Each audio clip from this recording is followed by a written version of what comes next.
함께 나누실 하나님의 말씀은 출애굽기 20장입니다.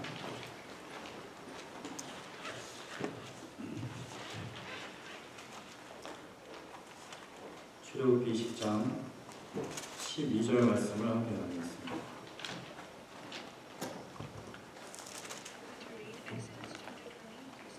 출애굽기 20장 12절 말씀.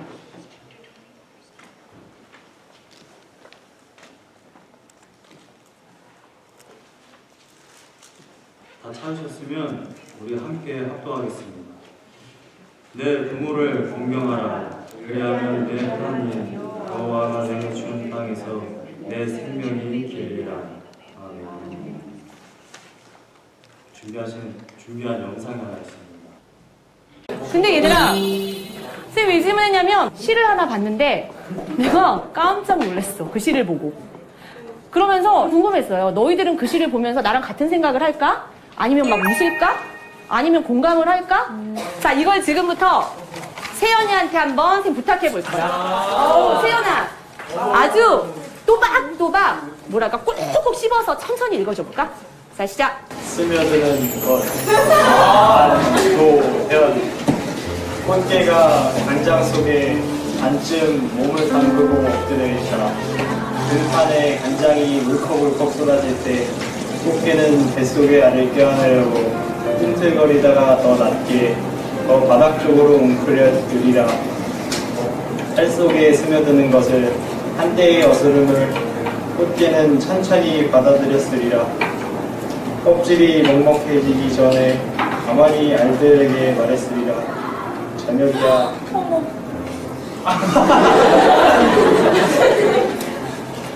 물 끄고 잘 시간이야. 얘들 어때? 좀 느껴져요? 어머나. 얘들아, 한 번 더 천천히 읽으면 아마 이 느낌이 뭔지 알 거, 알겠어요. 뭔지 알죠? 뭔지 알 것 같죠? 완전 슬퍼요. 어떡해. 저도 저 느낌이었어요. 저도. 처음에 이걸 봤을 때. 그러니까, 처음에 읽었을 땐, 이게 뭐지? 이렇게 읽었고요. 두 번째, 얘를 음미하면서 읽었을 땐, 어떻게 꽃게를 보고 이런 생각을 하지? 얘들아, 이거 주제가 뭔 것 같아요? 모성애 같은 것 같아요. 맞아요. 이거 모정이에요. 모성이에요. 얘들아, 꽃게를 담글 때는 죽어있는 게를 가지고 담그진 않죠. 살아있는 게에 간장을 붓잖아요. 그래서 지금 살아서 바둥거리는 꽃게한테 간장을 부어서 삭히는 거죠. 근데 이 꽃게도 말하자면 엄마인 거잖아. 그러니까 자기 뱃속에 있는 알들을 보호하고 싶은 거죠. 그래서 그 알을 어떻게든 껴안으려고 굉장히 낮게 웅크리고 그 간장을 거부하려고 바둥거리는 거잖아. 그죠? 그런데 어떻게 할 수가 없잖아. 이미 간장은 부어지고 있잖아요. 엄마잖아요. 그러니까 그 아이들한테 마지막으로 얘기하는 거죠. 얘들아, 괜찮아. 걱정하지 마. 저녁이야. 그래서 지금 이렇게 깜깜한 거야. 불 끄고 잘 시간이야. 선생님이 이렇게 이해했어요. 너무 찡하다. 근데 잠깐만, 여러분 어때요? 이 시 이제 좀 이해됐어요? 이해 안 되는 사람도 있나요? 김수아! 이해 되셨어요? 이해돼요? 돼. 이해되면, 수원이 어때? 이 시 이해되니까 좀 먹먹해, 그런 느낌이 드니? 눈물이 나올라. 진짜? 진짜 창피해요. 너무 창피해. 깜짝 놀랐어요. 공부 많이 했고 애들에게 시를 써보라고 해야겠어요.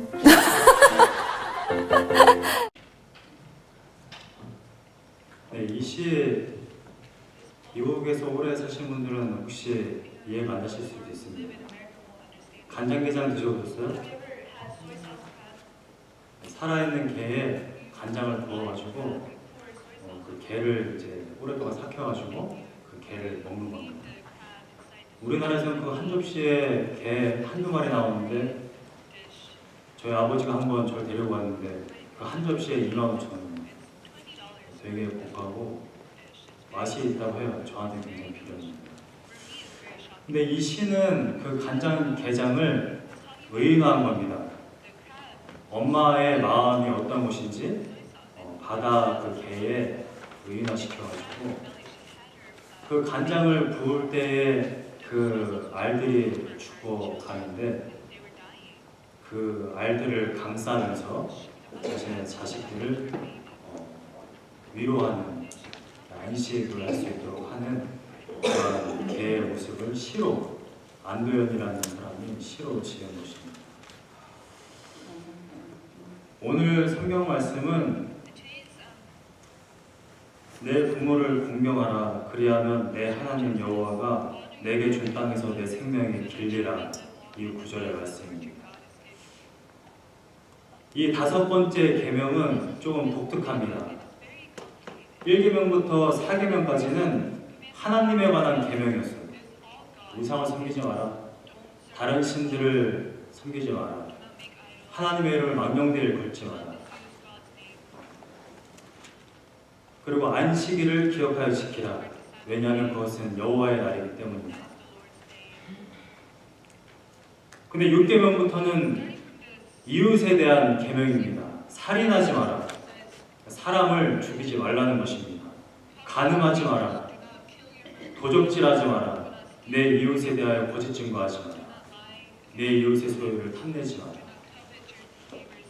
이웃에 대한 계명과 하나님에 대한 계명 그 사이에 부모님에 대한 계명을 특별히 넣어놓은 겁니다. 사람에 관한 계명이면 사실 특별히 부모라는 계명을 따로 빼놓을 필요가 없습니다. 왜 하나님께서 부모라는 계명을 따로 빼서 이웃에 대한 계명을 말씀하시기 전에 먼저 부모에 대한 계명을 넣어 놓았는지 우리는 한번 생각을 해볼 필요가 있는 것입니다. 그런데 내 부모를 공경하라. 우리나라 사람들에게는 사실 굉장히 쉬운 말씀일 수 있습니다. 왜냐하면 우리는 어려서부터 부모님께 효도하라는 말을 너무 많이 듣고 자랐어요. 제 5계명인 오늘의 말씀뿐만이 아니라 제 3계명 여호와의 이름을 망령되게 긁지 말라. 이것도 우리나라 사람에게 굉장히 쉬운 그런 말씀일 수 있습니다. 우리나라 사람 중에 누가 윗어른이나 선생님이나 아버지나 하나님의 이름을 함부로 부르는 사람이 누가 있습니까?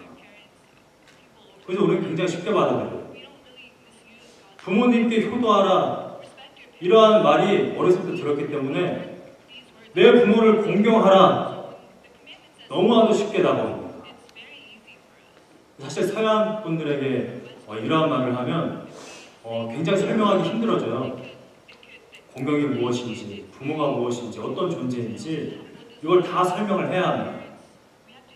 서양은 거의 부모와 자식 간의 친구처럼 지내기 때문에 이 문화를 깨트리고 나가려면 굉장히 힘듭니다.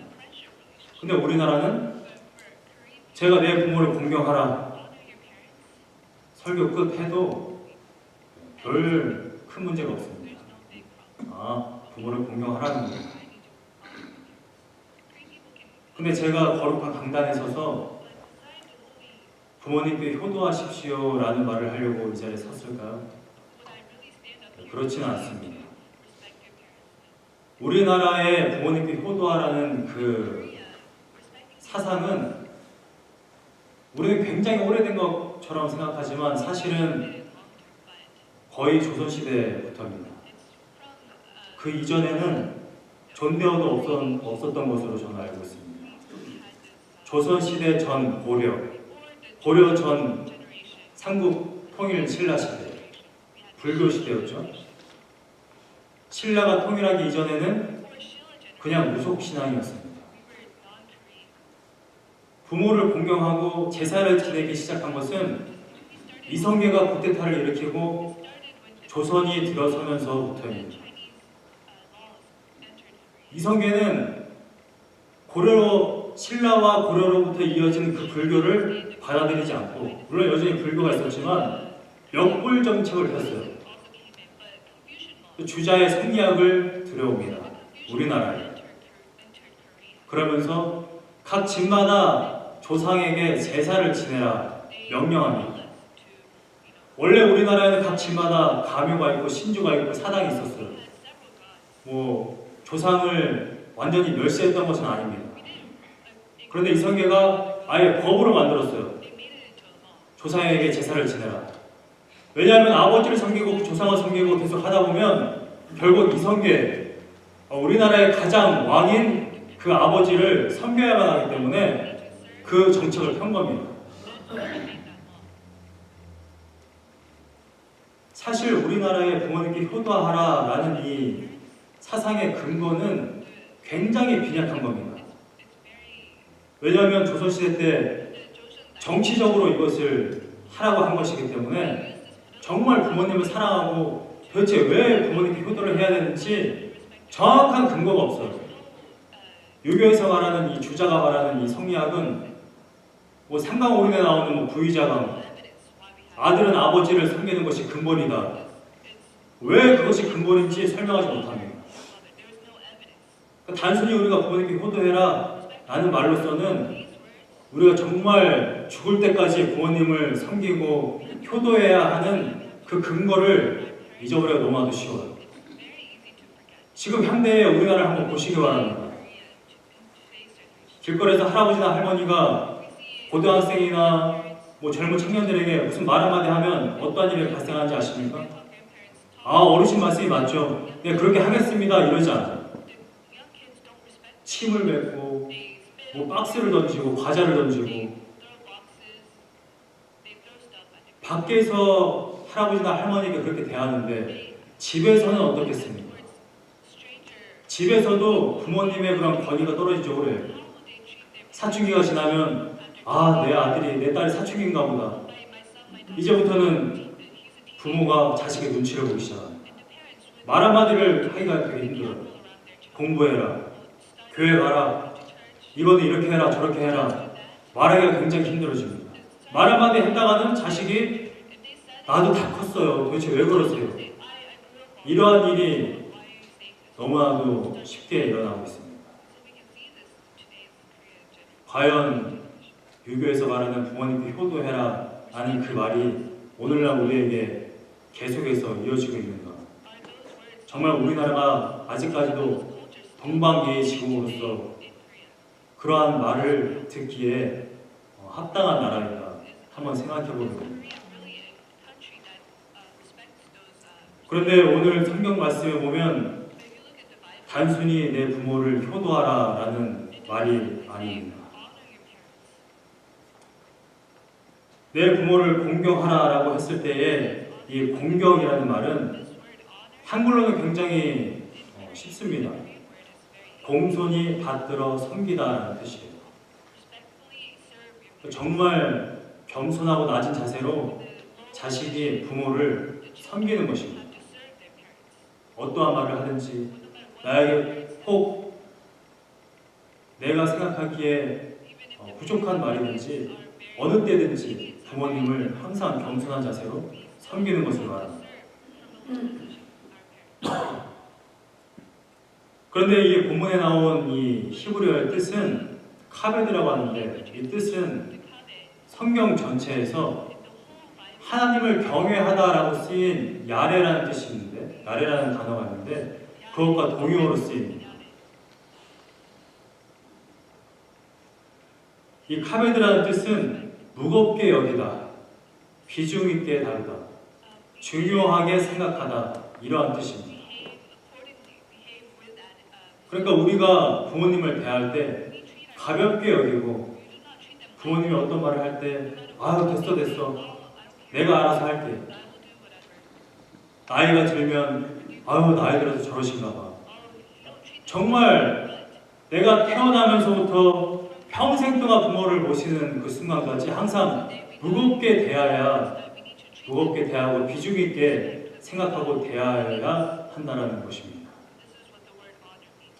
저는 여기 계신 모든 켄터키 선교교회 교회분들은 우리의 부모님을 정말 무겁게 생각하고 비중 있게 생각하는 주님의 백성들이 다 되시기를 간절히 소망합니다. 신명기 27장을 보시게 되면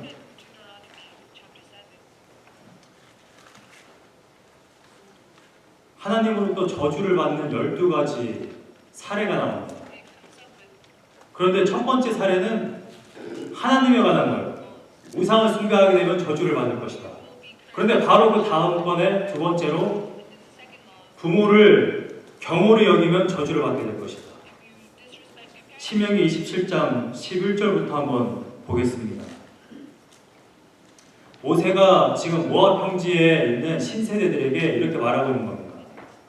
이제 가나안에 들어가게 되면 그리심 산에서는 축복의 말을, 그 다음에 에발산에서는 저주의 말을 하게 될 테다.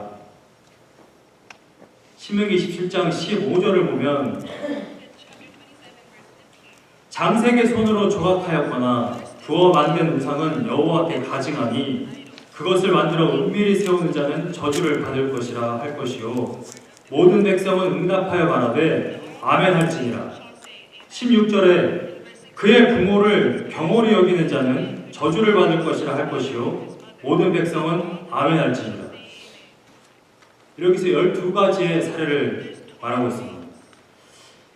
신명기 21장에 보면 21장 18절부터 21절까지 보면 이 저주를 받는, 부모님을 경홀히 여기서 저주를 받는 자가 어떻게 징계를 받게 되는지 나타납니다. 신명기 21장 18절에 사람에게 완악하고 패역한 아들이 있어 그의 아버지의 말이나 그 어머니의 말을 순종하지 아니하고 부모가 징계하여도 순종하지 아니하거든 그의 부모가 그를 끌고 성문에 이르러 그 성읍 장로들에게 나아가서 그 성읍 장로들에게 말하기를 우리의 이 자식은 완악하고 패역하여 우리 말을 듣지 아니하고 방탕하며 술에 잠긴 자라 하면 그 성읍의 모든 사람들이 그를 돌로 쳐 죽일지니 이같이 내가 너희 중에서 악을 제하라. 그리하면 온 이스라엘이 듣고 두려워하리라. 이게 하나님의 율법입니다. 부모님께 효도하면 참 효자구나라는 소리 듣고 효도 안 하면 저런 호래 자식이라는 소리 듣고 그러한 개념이 아니에요. 지금 하나님의 말씀은 부모님을 공경하지 않으면 이것은 죄다, 죽이라고 말하고 있는 것입니다. 제가 오늘 여러분들에게 나눠드린 주보가 있습니다. 주보의 참고 구절을 보시면 굉장히 여러 부분에서 성경에 이 부모에 대한 공경에 대한 말씀이 있습니다. 참고 구절에 출애굽기 21장 15절 자기 아버지나 어머니를 치는 자는 반드시 죽일지니라. 자식의 부모를 친다 반드시 죽을 죄에 해당한다는 것입니다. 출애굽기 21장 17절 자기의 아버지나 어머니를 저주하는 자는 반드시 죽일지니라. 농담으로라도 친구들 사이에서 우리 아버지는 요새 현대에 많은 사람들이 그런 말 합니다. 꼰대질 하네. 나이 먹어가지고 막 이상한 얘기 하네. 아버지나 어머니를 저주하는 자는 반드시 죽일지니라. 이것이 하나님의 계명입니다.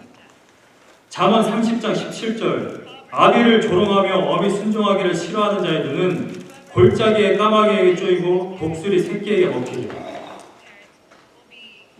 제가 지금 그냥 제 생각을 이야기하고 있는 것이 아닙니다.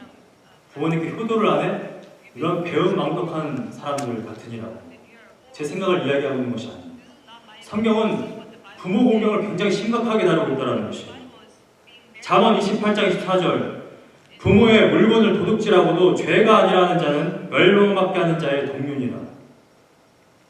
잠언 19장 26절 아비를 구박하고 어미를 쫓아내는 자는 부끄러움을 끼치며 능욕을 부르는 자식이니라. 지금 성경이 얼마나 심각하게 부모 공경에 대한 것을 다루고 있는지 여러분들이 아셔야만 한다는 것입니다. 그런데 왜 이렇게 심각하게 다루느냐? 제가 말씀드렸다시피 공경이라는 말은 카베드, 야레, 또 말라기서 1장 16절을 보면 공경이라는 말을 하나님께도 써요. 하나님을 공경하라, 또 부모를 공경하라. 누군가를 공경하라고 했을 때 부모와 하나님한테만 이 단어를 썼다라는 것입니다. 부모를 공경하는 것은 곧 하나님을 대하는 것과 같다라는 것입니다. 우리가 부모님을 업신여기잖아요. 그것은 하나님을 업신여기는 것과 똑같다라는 것입니다. 제가 서두에 지금 내 부모를 공경하라라는 이 계명이 지금 하나님에 대한 계명, 1계명부터 4계명에 대한 것, 그 다음에 6계명과 10계명에 대한 이 이웃에 대한 계명 그 사이에 딱 중앙에 있다고 말씀드렸습니다.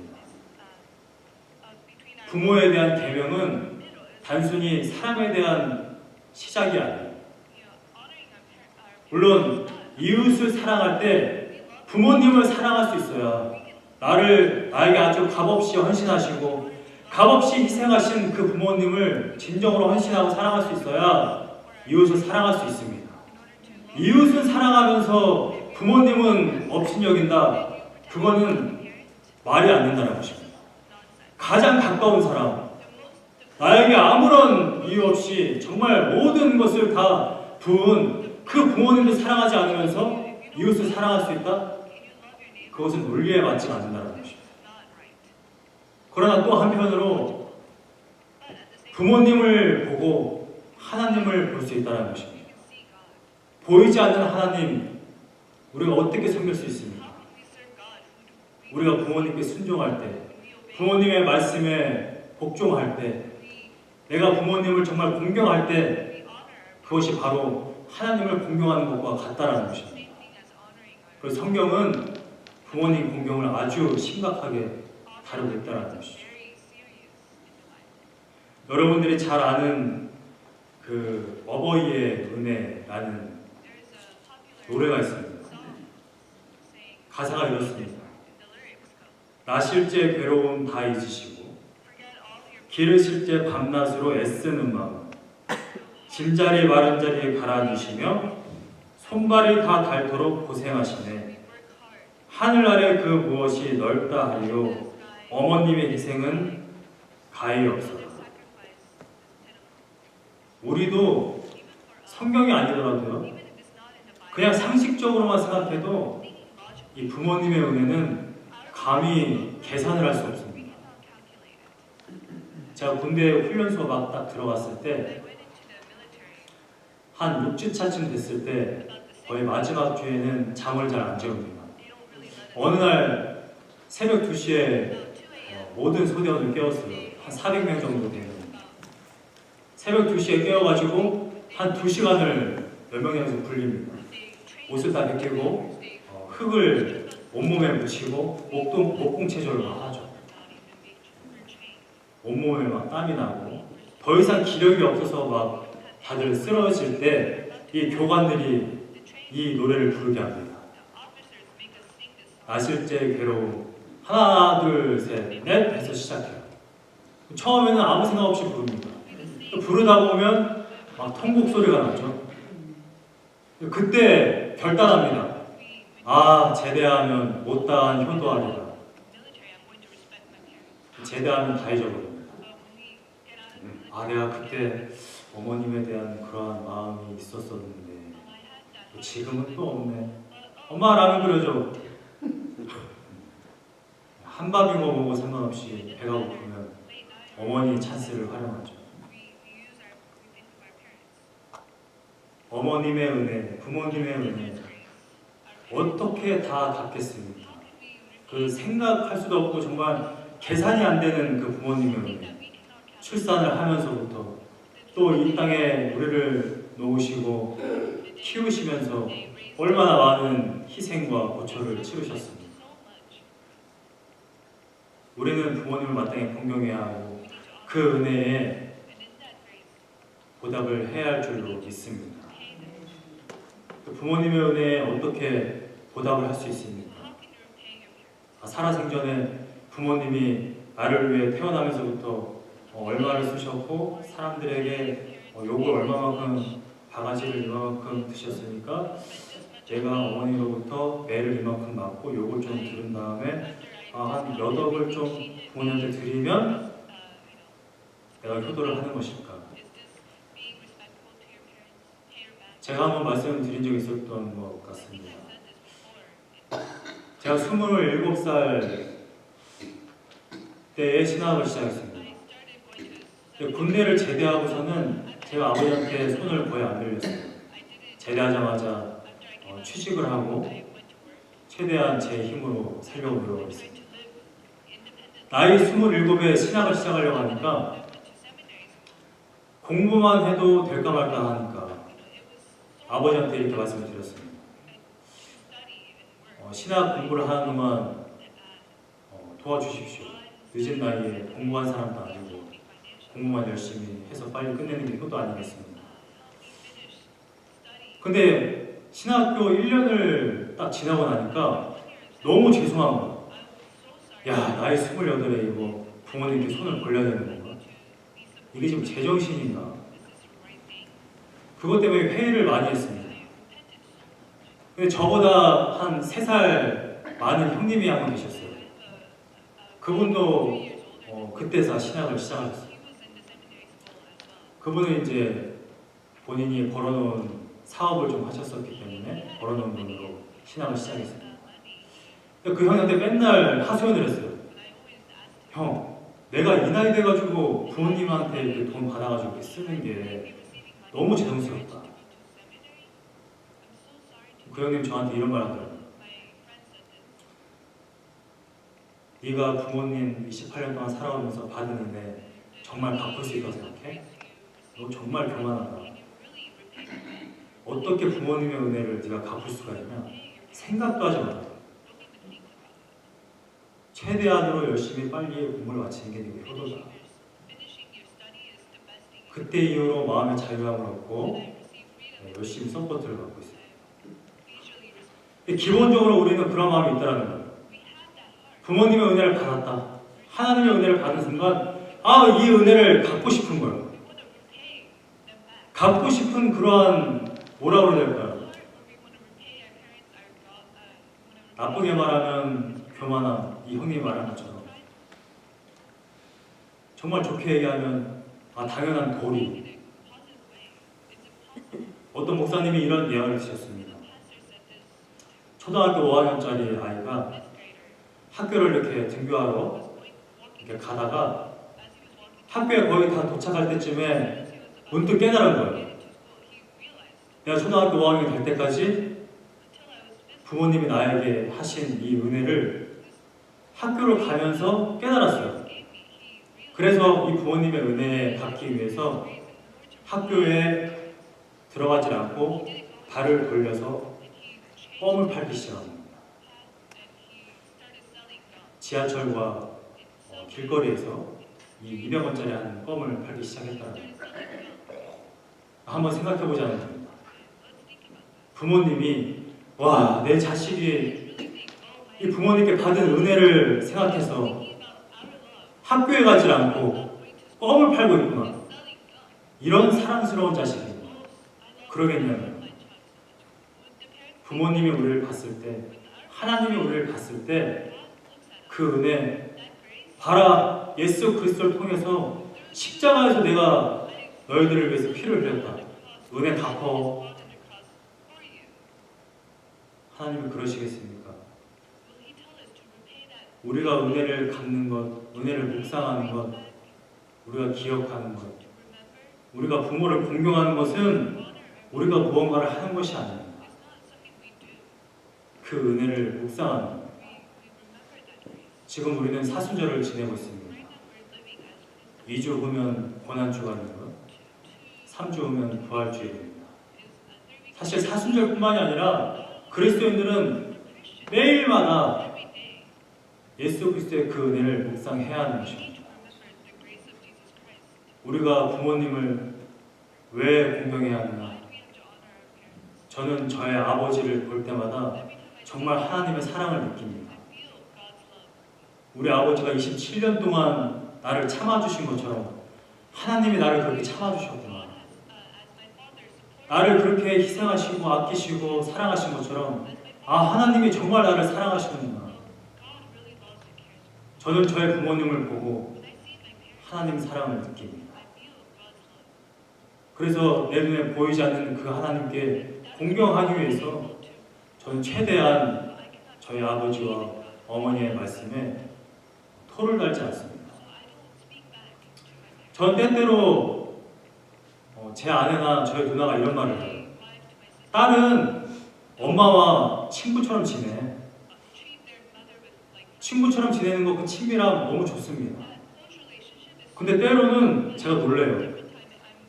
엄마와 딸이 말싸움을 해요.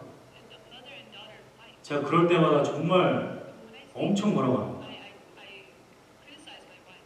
엄마와 친밀하게 지낸다는 그 명분 하나로 딸이 어머니에게 그런 말을 할 수 없습니다. 어머니의 존재라는 것, 부모라는 존재라는 것은 우리가 감히 상상할 수도 없는 희생과 그 아픔을 겪으시면서까지 우리를 키워오십니다. 때로 예수님이 우리에게 말씀하십니다. 내가 너희를 친구로 삼았다. 그리스도인들이 때로 정말 예수님이 친구인 줄 알아요. 친밀함의 의미에서 친구라는 것은 좋습니다. 그런데 우리가 생각하는 친구는 우리 세상에서 말하는 그런 친구 같은 개념이 있어가지고 그냥 함부로 해도 되는, 내가 아쉬우면 말하는, 내가 심심할 때 부르는 그런 존재로 예수님을 생각한다는 것, 그것이 아니라는 것이죠. 예수님은 정말 자신을 정말 한없이 낮추시면서 우리에게 오셔가지고 친구로 우리를 대하시지만 우리는 마땅히 그 은혜에 감사하고 공경하는 주님의 자녀들이 되어야 할 줄 믿습니다. 부모를 공경하라라는 이 말이 단순히 부모님께 효도하라는 말이 아니라는 것입니다. 부모님을 보았을 때 하나님을 볼 수 있어야 하는 것입니다. 우리가 부모님을 공경하듯이 하나님을 공경해야 하는 것입니다. 이제 이 부모를 공경하라는 이 말씀은 모든 이웃들로 퍼지게 됩니다. 우리가 부모만 공경하는 것이 아니라 우리 교회의 뭇 어른들, 우리 중직들, 교역자들, 성도님, 친구, 회사 동료, 모든 사람들을 우리 사도 바울이 말한 것처럼 죽게 하듯 하라. 주님을 대하듯이 공경하고 주님을 대하듯이 행동을 해야 할 것입니다. 우리는 하나님을 공경한다라고 말하면서, 부모님을 공경한다라고 말하면서, 내가 예수 그리스도의 십자가를 안다라고 말하면서 지금 그 안에 성령님이 계시고 예수 그리스도가 핏값 사서 거듭난 하나님의 자녀들을 너무나도 함부로 대한다는 것입니다. 정말 예수 그리스도를 대하듯이 정말 무겁게, 카메드, 무겁게 대하고 비중 있게 대하고 정말 중요하게, 우리 유교에서 말하는 그러한 예의가 아니라 정말 이 성경에서 말하는 하나님을 대하듯 하는 그러한 자세가 우리에게 필요할 줄로 믿습니다. 그렇게 부모를 공경하고 이웃을 공경하고 하나님을 공경했을 때 결과가 무엇입니까? 내 하나님 여호와가 내게 준 땅에서 내 생명이 길리라. 땅이 기업으로 주어진다는 것입니다. 가나안 땅 어떻게 들어갔습니까? 출애굽 세대들 피와 땀으로 전쟁, 칼과 무기로 그 땅을 차지한 것입니다. 하나님이 앞장서셨지만 정말 그 출애굽 세대에 희생이 없었다면 어떻게 가나안 땅을 취할 수 있었겠습니까? 어떻게 그 땅에서 인생의 날들을 살아갈 수 있었겠습니까? 내 생명이 길리라 라는 이 말씀은 너의 인생의 날들이 연장되리라 라는 뜻입니다. 우리는 때로 나의 부모님은 너무 가난해서, 나의 부모님은 다른 부모님들에 비해서 너무나도 연약해서 아유 차라리 낯이나 말지, 이러한 생각을 가지고 있는 세상 사람들이 많이 있습니다. 그러나 정말 부모님들이 우리에게 주신 가장 값진 것은 우리에게 인생을 나를 살 수 있도록 그 축복에 생명을 주신 사건이라는 것입니다. 부모님의 희생이 없이 우리에게 생명이 있을 수 없다는 것입니다. 마찬가지로 예수 그리스도의 생명이 없이 우리에게 거듭남이 있을 수 없습니다. 우리는 이 계명을 통해서 예수 그리스도의 사랑을, 우리에게 생명을 주신 예수 그리스도의 그 십자가 은혜를 다시 한번 깨닫게 합니다. 이 계명을 통해서 우리에게 생명을 주신 그 부모님을 다시 한번 깨닫게 합니다. 여기 계신 우리 켄터키 선교교회 여러분들은 정말 부모님을 공경하고 부모님을 통해 하나님을 볼 수 있고 예수 그리스도의 그 사랑을 정말 매 순간마다 묵상하고 은혜를 깨닫는 주님의 백성들이 되시기를 간절히 소망합니다.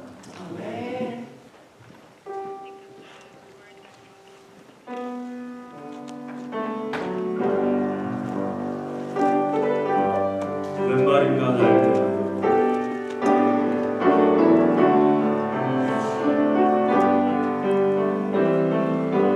제가 이 가사를 대할 때마다 누가복음 18장이 생각납니다. 누가복음 18장에 보면 바리새인과 세리의 비유가 나옵니다. 바리새인은 자신이 율법을 너무나 잘한다고 생각했어요. 하나님을 너무나 잘 섬긴다고 생각했습니다.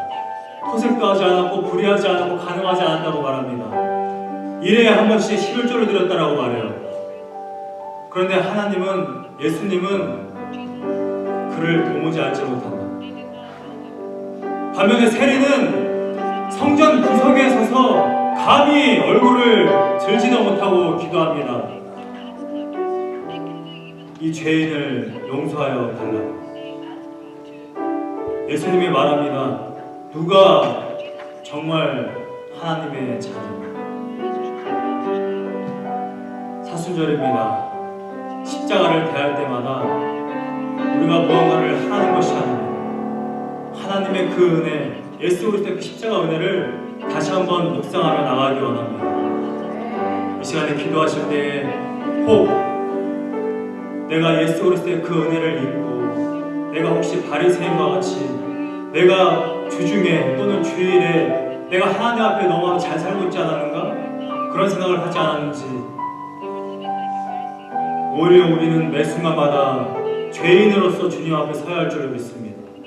주님, 이 죄인을 긍휼히 여겨 주시옵소서.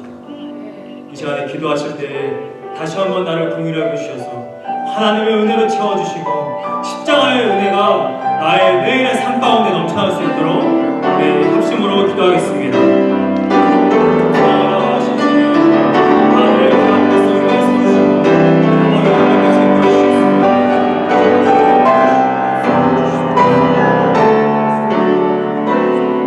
사랑과 은혜가 많으신 주님 감사합니다. 예수 그리스도의 십자가 은혜로 말미암아 우리를 구원하신 그 은혜 말로 다할 수 없습니다. 우리는 그 은혜를 갚을 수 없어 매 순간마다 갚고자 하는데 주님 아버지여, 내가 나의 삶 가운데 나의 노력으로서 갚는 것이 아니라 오로지 주님의 은혜를 묵상하며 항상 감사함으로 기쁨으로 살아가는 귀한 인생 될 수 있도록 주님께서 인도하여 주시옵소서. 그러므로 인해서 항상 주님을 공경하고 또한 부모를 공경하고 또한 이웃들조차도 항상 공경하고 무겁게 대하며 중요하게 대하고 예의 있게 대하는 주님의 자녀들 다 될 수 있도록 주님께서 인도하여 주시옵소서. 주님의 약속을 믿기에 우리가 또 한 번 나아갑니다. 아버지 삶 가운데 은혜 위에 은혜를 더해 주시옵시고 이 산절 기간 동안 예수 그리스도의 그 은혜가 나의 삶 가운데 온전히 충만한 그러한 인생 될 수 있도록 주님께서 인도하여 주시옵소서. 예수님의 이름으로 감사하며 기도를 쌓옵나이다.